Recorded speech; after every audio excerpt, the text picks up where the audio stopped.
Good morning. It is Thursday, January 30th, and I'm doing a reflection on A Course in Miracles, Lesson 29.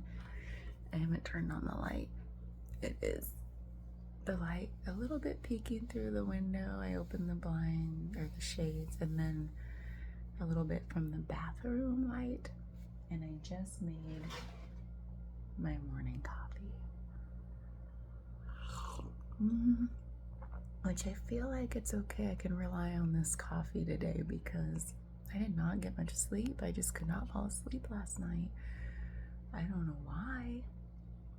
I even drank a kombucha that had CBD in it, and sometimes those are very bodily relaxing. I hadn't had that brand before though, so maybe it was different. Anyway, I guess I was just thinking about a lot. And not in the way that there's like a push-pull on thoughts, like, oh, it's something like that was agitating or uncomfortable. It was more like fascination. That is my worst kind because my mind never wants to stop thinking about things that are fascinating. Like, wow. Anyway, so it's my own doing. I just ever since I've been here, I'm like, and then ever since doing this book, like things are just endlessly fascinating. It's like when you drill into something, it's like you could go like rabbit hole kind of feeling. Like I could just go deep into everything my eyes rest on. I love it so much. If it was uncomfortable, I wouldn't do it. It's just awesome. So, but it does lead to like not being able to sleep apparently. So, lesson 29 says, God is in everything I see. That's why I can go look at something and be like, whoa, that's amazing. So, I'm going to read this little excerpt to give you a better idea what it's all about.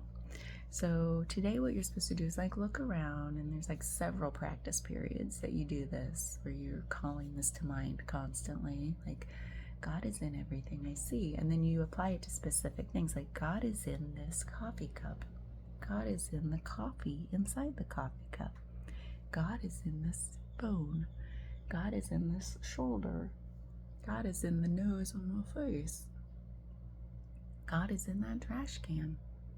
And then don't just pop from thing to thing. Really slow down and be with that thing for like a while. So I did that a lot yesterday. It was amazing. So I'm going to read the excerpt. Try then today to begin to learn how to look on all things with love, appreciation, and open-mindedness. You do not see them now. Would you know what is in them? Nothing is as it appears to you. Its holy purpose stands beyond your little range.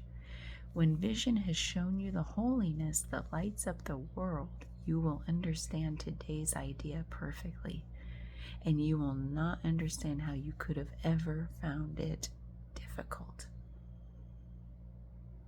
I love that because I'm still vacillating between seeing it for real, like it says the light. There's sometimes a light that emanates, and there's a bodily feeling of like, whoa.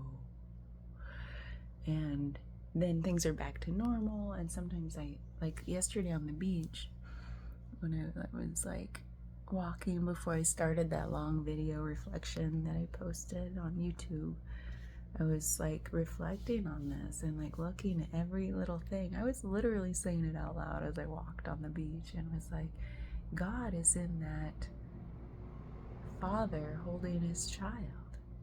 God is in not just objects, but God is in the way the light shines on this sand and makes it look smooth.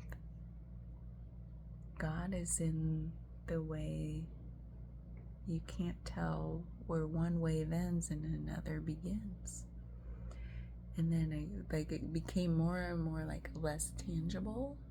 Like God is in the feeling of things, God is in the experience of the thing, God is in, and then God is back into this grain of sand. God is in that shell. God is in that shell that's all broken. God, like, and then really feeling into each and everything was like, brings up that it really does bring a visceral sensation of truth. Like, whatever God is everything. God is literally everything. And that's the feeling it really anchored into me. It's like, there is nothing without God. Even if you're saying, well, what about mass murderers? What about disease? What about starvation in the world? What about all these just terrible things and that we call terrible? And it's like, well, God is in those too. And that's sometimes, I think that's why it also talks about this could be difficult. It can also seem silly. Like, oh God, go in. Those are ways in. Feel into why you feel it's silly. Where does it feel silly? How? Why? What part of that triggers you to think, oh, this is silly? Or no, God's not in that. Okay, why do you feel that way? Think about that a little bit. Feel into it.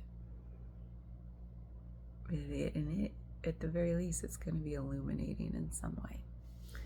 And so I love that God is in everything. Literally everything we can name, everything we can't name. God is in all these ethereal, esoteric things like that are not tangible. God is in the way. Just doing this makes me feel like so much comfort and joy. Comfort and joy.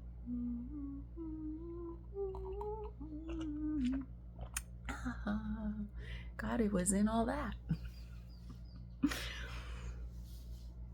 It's not quite tangible, is it? God is in your smile. God is in the light behind your eyes. God is in the light when it goes out of your eyes if you're dissociating. And you don't have to feel shame for dissociating. Sometimes it's a protective mechanism. Like, I have too much stimuli, too much input. I gotta go someplace else. My physicality has to remain here for some reason, but I'll be back. And that's okay. I bring it up because some people feel self-conscious and maybe a little shame when they dissociate, and it is such a part of being human. Our physical body can't escape, but we can. And then you think about, ooh, who am I then? Who's the part that's escaping if my body's still here? We have a lot of dimensions within us, don't we? So God is in everything. God is in this reflection. God is in the way I love doing these reflections, even if no one else is ever going to listen or see them. God is in the way, even if I don't go back and watch these. God is in the presence I feel in being totally present by speaking these reflections in the camera without ever even knowing what's going to come out of my mouth until I say it. And God is in the way, maybe someday some people will see this and connect with it and have their own thoughts. Oh my God, I was reading in this book. It's the only book I'm reading while I'm here. That was very intentional of me to only bring one book. You know me. I read 10 books at one time and hop around. I'm a hop along rabbit. Working with myself instead of against myself this month by bringing one book. Anyway, I was reading a different part of the book, the text part, not the lessons part, and it was talking about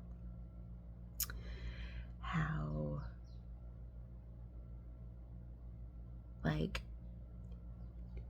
to share something, like to share a thought, an idea,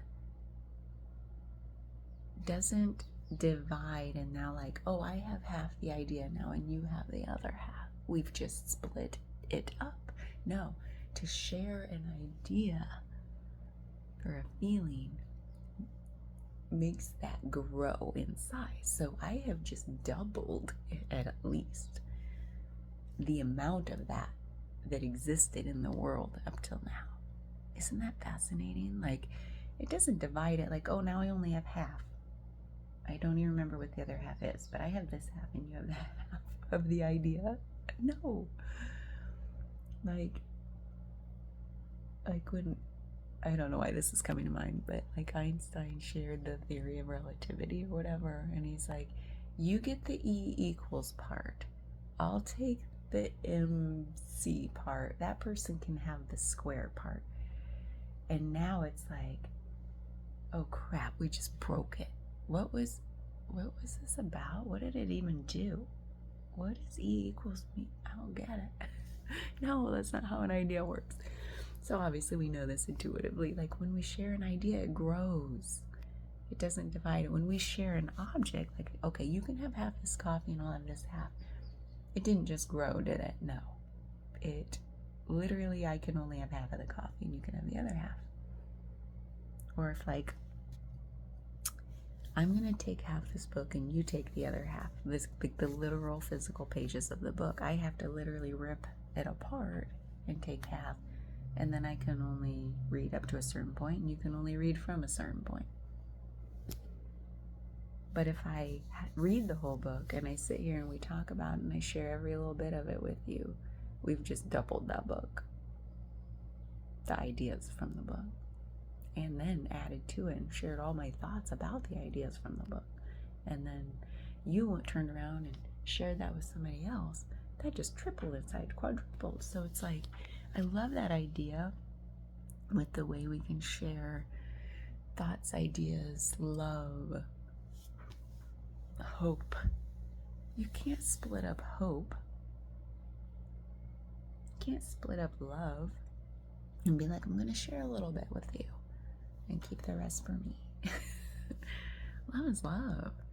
You're going to feel all of it or none of it. Right? I guess you could say I feel a little bit of love from them. I don't know. I want to reflect on that some more because I feel like a little bit of love is all the love. I don't know. There's something weird about love there. Love is so weird. Like, what even is it? Oh, man. God is love. Love is everything. God is everything. Like, maybe this book really does boil down to just God is love. I could have saved them so much paper. But isn't that phrase watered down? I mean, we're going to need thousands of words to get there. I just love that part of the book, which is not even a reflection on this exercise, but it is in a way. Because God is in everything, and I believe that, yeah, God is in sharing, and the way that sharing of ourselves, like, just exponentially grew that part of ourselves. If I can't just share a little bit of me, you won't understand the fullness of me. And it's like, if I share a piece of me, I didn't just give it away, and now I don't know where it is. Like, I just shared a piece of me, and now that piece of me is doubled. And if I share the fullness of me, oh my God, the fullness of me just doubled. Like, I just want to share the fullness of me now from this point forward. Even the parts that are like, ugh. I mean, that's a journey. To truly be seen for the not so good parts. I'm working on that. That's vulnerability. Remember, if you watch, who are you anyway? There's no one watching. But now if you say that, maybe someday you are. But if you watch that video I posted last night about like the reflection on healing and authenticity, you know, being vulnerable with all the parts of ourselves and showing that I've always hidden everything, worn masks. So it's like, it's hard to be messy in front of other people. There's this perfectionism thing I think runs in my family on both sides a little bit, or a lot. And people who know my families will be like, yes, I'm glad you finally see that. Or they're saying like, you think? And I'm like, I've always known it. In my I have to share this, like, I love everybody, of course. Like, God is in everybody, and I've always loved humans. It's been a weird thing with me, even when it was not seen as like, you can't love that person. Yeah, because you can see the God in them even before I knew what it was called.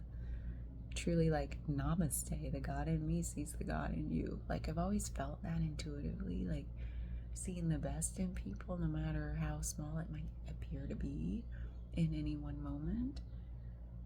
Like, we just look for the good in each other. Well, anyway, like, I truly love everybody, even all my family. And my grandma, she passed when I was pretty young. I mean, I was just not even a teenager yet. Well, no, I was a teenager.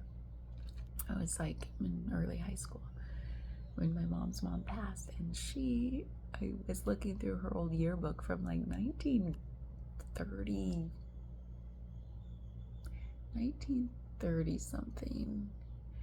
And isn't that wild? That's almost 100 years ago.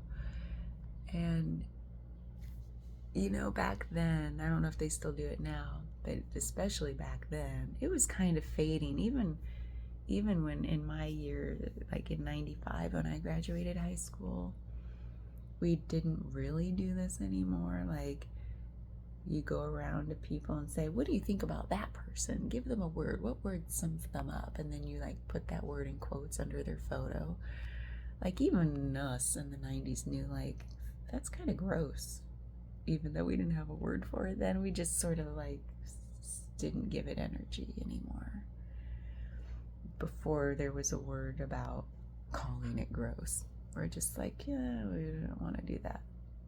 So, even though we'd grown up our whole lives like judging each other and being really unkind, we were letting it go. I feel like those were the early stages. But back then in the 30s, they really did that stuff.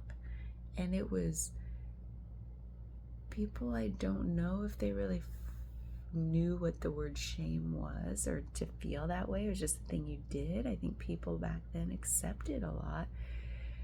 There was a not feeling into things, you know. It was just a different time that I'll never be able to comprehend. But anyway, so my grandma's thing that they put under her photo said, faultless. And I was like, zab, zing. Family lineage, ancestral healing stuff just zapped right into my body in my moment of very first like spiritual healing and awakening, transformation a while back. And I was like, oh God, we've got some ancestral stuff to heal around perfectionism. Even if my grandma didn't feel that way about herself, that's the light that came out of her into the world. That's what she must have shown forth, even without realizing it.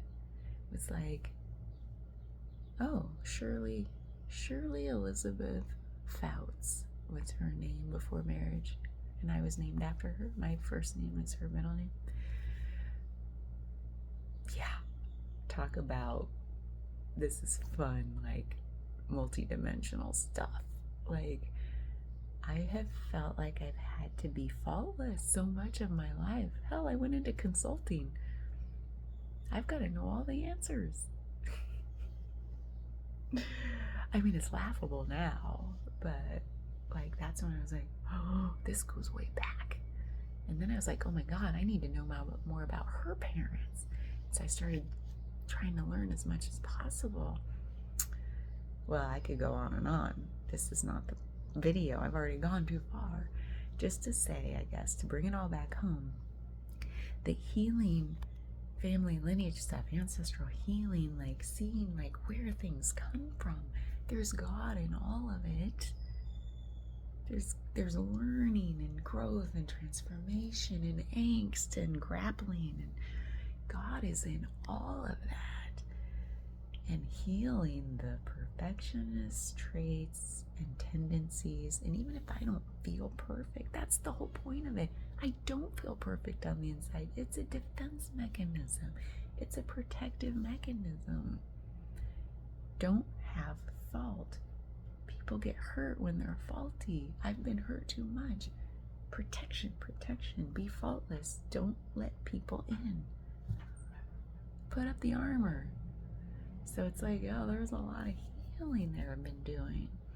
And I hope it ripples through time, ripples through the family lineage, back to my grandma. And she's up there going, clap, clap, clap, clap. You're doing it. You're doing stuff I never even knew to look at. Go, go, go. And that's how I like to think about this stuff. It keeps me in the right frame of heart and mind. Like, this is all God's stuff. It doesn't have to be. It's hard. A lot of it's real hard, and it can feel real bad and icky and gross and all the things that we don't want to feel. And just knowing what's on the other side is like worth it. Okay, I gotta go.